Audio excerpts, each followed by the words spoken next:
Let's just dwell a little bit on Lilibet and Archie. We saw a little bit more in a video posted on Meghan's Instagram page.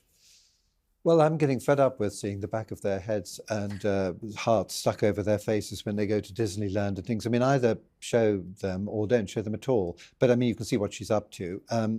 I just think there's going to be a terrible revenge when those children grow up. I mean, I don't know about you, but I would be very annoyed if I found that I'd been used in all these posts in a strange way by my parents.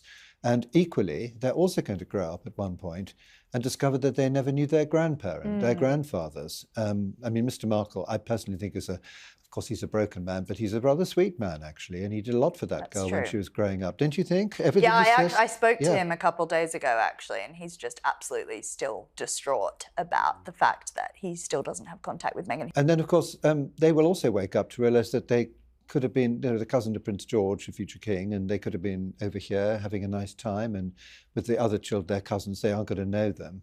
I mean, the only hope in that direction, if I'm sort of, being serious and sort of less aggressive about it, is I think Princess Eugenie could do quite a lot, because she's obviously the one who's close to Prince Harry, and if all that, do you remember all that Portugal business? They were going to buy a house and things, and if those children that met Eugenie's children, then perhaps eventually they can meet, Prince George and the others. But I don't know. It seems, I think I would be, I could just see a horrible revenge coming from those children. Interesting. Well, look, at the Platinum Jubilee several years ago, I took a wrong turn after one of the events, and I walked into an area I wasn't meant to be. And Peter Phillips' children, Mike and Zara's children, were all playing around, jumping on each other, jumping on Mike's back, jumping on Peter Phillips' back. And it was actually a really kind of joy to watch. And that's what occurred to me there. I thought, well, wouldn't this be great if Lilibet and Archie could hang around with all their cousins? And I mean, I've said it before, but the Queen always had somebody with her when the Sussexes came to see her to stop them taking photographs and, exploiting the situation. Meghan Markle is back this time, not on royal grounds, but online. A new platform, a new voice, a new brand. But as the Duchess of Sussex prepares to dominate social media again, questions swirl. What does it mean for her children? And how will the monarchy respond? Matt Wilkinson, the Sun's royal editor, leads the discussion with Hugo Vickers and Samara Gill. Together, they dissect what many see as a strategic comeback, a carefully curated digital re-entry that places Meghan squarely in control of her public narrative once more. It's not just a post, it's a power move. This isn't Meghan's first media rodeo. From the Tig to Oprah, she's mastered the art of influence. But this time, the stakes are higher. It's not just about lifestyle branding, it's about legacy, identity, and control in a world that scrutinizes every royal move. 141 to 230, Segment 3. What about Archie and Lilibet? Tone: concerned, reflective, emotionally aware. As the Duchess re-emerges online, experts raise critical questions.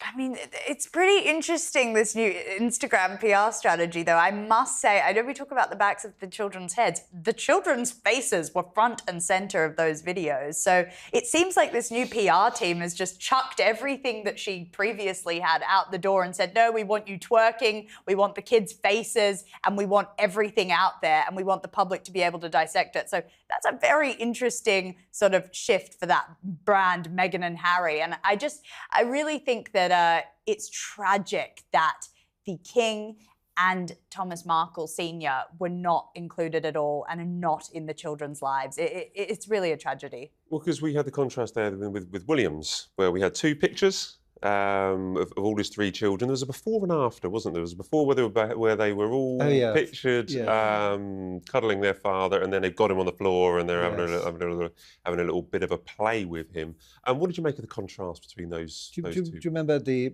royal wedding pictures that Patrick Litchfield took? Again, there was a moment when he said, "Okay, guys, it's all over," and they all flopped down together, and he took a quite sweet picture of everybody, all the bridesmaids and everybody all sort of tumbling over each other. Yeah, I mean, it's completely different. And of course, I've said this before too, but can you come back to Mother's Day?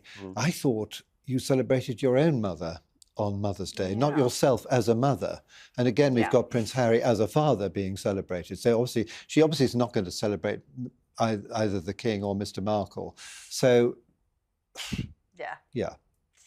Not her own enough. father who paid all her school fees. Exactly, and and gave took her on the set and everything. And, you know, and just go back to, sorry to keep going back to the past, but why did Mr. Markle never meet Prince Harry? And there can only be three reasons for that. One, that she was ashamed of him, which I think was a bit pretty unattractive. Two, possibly that she thought he'd done something. But when Prince Harry rang Mr. Markle up and asked if he could marry his daughter, he said, "You can marry her as long as you never raise your hand against her." And of course, we don't talk like that. So maybe he lives in a world where people have done that sort of thing. I dispute that as well. I don't think that's the case. The third reason is that I think she was worried that he might actually have warned Prince Harry that this is not what you're getting, this girl. They're not two normal families, are they? They both married into. I mean, let's be honest. That both families have quite a lot of history. They've got a lot Mr. Markle should have been at the wedding, and they should have flown him over, Yeah. stuck him in a health farm in the Shetlands or somewhere. agree. Prince Harry should have gone up to see him, and if he couldn't have walked the aisle, he should have been sitting there, because, as you rightly say, he did a lot for that girl. He and did. she even admitted it in the early days before she distanced herself from him. Control of her public narrative once more. It's not just a post, it's a power move. This isn't Meghan's first media rodeo.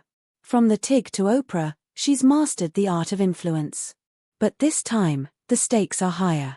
It's not just about lifestyle branding, it's about legacy, identity, and control in a world that scrutinizes every royal move. 141 to 230, Segment 3. What about Archie and Lilibet? Tone: concerned, reflective, emotionally aware. As the Duchess re-emerges online, experts raise critical questions. How will this affect her children Archie and Lilibet, growing up in a world where digital footprints are permanent? Could her new public presence invite unwanted intrusion into their private lives? Or is this Meghan's way of rewriting the rules before the Crown does? Samara Gill highlights a broader theme. This isn't just about motherhood, it's about media mastery. By stepping back into the spotlight on her own terms, Meghan challenges traditional royal expectations, blurring the line between public influence and private parenting. In a family built on tradition, Meghan's approach is anything but. Her digital comeback may divide opinion. But one thing is certain. The future of the royal narrative won't be written behind palace gates. It'll be streamed, posted, and shared with the world. And her children will inherit that story. He lives 3 hours away. There is no excuse. And Still, actually, now, I have to say, it's pretty. Some of the circumstances that he's living in, compared to the riches that Harry and Meghan have, is appalling. And I will always defend that man, because I think that he has been absolutely wronged by that woman. He's in the Philippines now, correct me if I'm wrong. He's in the Philippines, yes. He is there with Thomas Markle Jr. and they're just trying to get away from it all. When we talk about privacy and, you know, Harry saying, "Oh, I want security," they have been hounded. They have had to flee the country, basically, to try and get some peace and quiet. So he was 70 miles away, wasn't he? It wouldn't have been very difficult for Prince Harry he was to in have Rosarito, driven, the children over there to meet him. I mean, and she talks so much about, you know, relationships and things, and mucks up their own relationship. And one day, as you rightly say, he will die, and then there'll be a whole lot of, you know, what's Meghan, will she go to the funeral? She'll probably make a whole thing about it. And poor man, I feel really sorry for him, because if you listen to what he says, not how he's reported, but listen to actually what he says, he never says anything unpleasant, does he? That's very true. Yeah. Well, I don't know about that. I think he does. I think over the years, I like Thomas as well. I spoke to him in the past. He's reported as saying it's always, you know, it's always twisted. Okay. I mean, if you actually listen to the actual words that he says, he often, when he's interviewed, you can see him thinking for a bit, and he's very moderate. Well, and he was also very respectful to the late Queen, always, and admired her hugely. And what this couple have put her through is one of the things I shall never forgive them for in the last years of her life.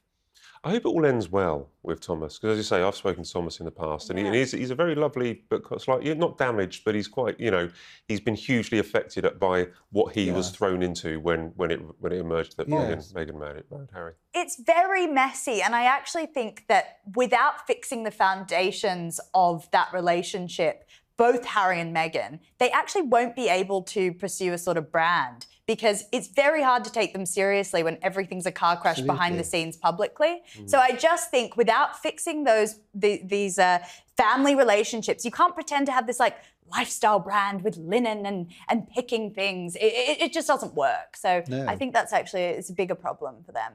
Okay, from deep-rooted family issues, let's try and settle something a little bit happier.